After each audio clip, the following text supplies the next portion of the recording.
আপনি নারী সহিংসতা কেন প্রমোট করবেন? আপনি তো সেরকম ছেলেই না। আমি যে জায়গার মধ্যে আসতে চাইতেছি সেটা হচ্ছে যে আপনাদের বহুল আকাঙ্ক্ষিত খালিদ ভাই, মানে আমি আমি না খালিদ ভাই, একটু লাস্ট সেন্টেন্সটা আমি বুঝি নাই। লাস্ট সেন্টেন্সটা মানে আপনি এরকম কোন ছেলেই না যে এরকম আপনি কোন ছেলেই না যে নারীর প্রতি না, এটাকে না, এটা খুঁচা দিচ্ছেন আপনি আমাকে যে আমি সেটা আপনি পারসিভ করছেন, তাহলে কি আমি কথা ফেরত নিব? না, এটা পারসিভ না, এটা পারসিভ না, এটা না অ্যাবসলিউটলি ট্রাস্ট মি, আমরা আপনাকে যেরকম জানি, আপনি too serious a person to do such things. আপনি যেটা বলতেছিলেন সেটা আপনি এরকম লোকই না, সেটা বলতে গিয়ে ছেলে বলছি সেটা ভুল বলছি, সেরকম লোকই না বলি, সেরকম মানুষই না বলি, তাহলে ভালো, ঠিক আছে? সেরকম মানুষই না বা লোকই না, এটা অনেকে এরকম না, এটা অনেকে।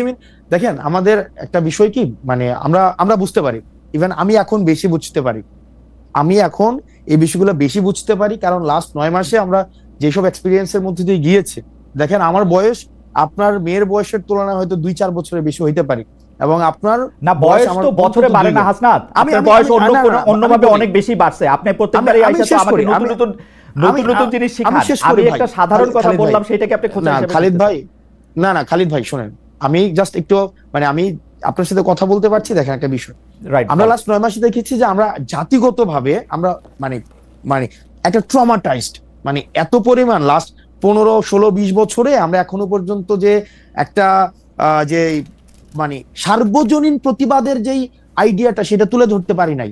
এটার আওয়ামী লীগীকরণ হয়েছে, এটার বিএনপিকীকরণ হয়েছে, এটাকে আবার এখন এনসিপিকীকরণ করার চেষ্টা করা হইতেছে, যে আমরা সিলেক্টিভ ভাবে হচ্ছে এটা করব। আমরা সার্বজনীন আমাদের হচ্ছে কোন ধরনের ক্যারেক্টারিস্টিক্স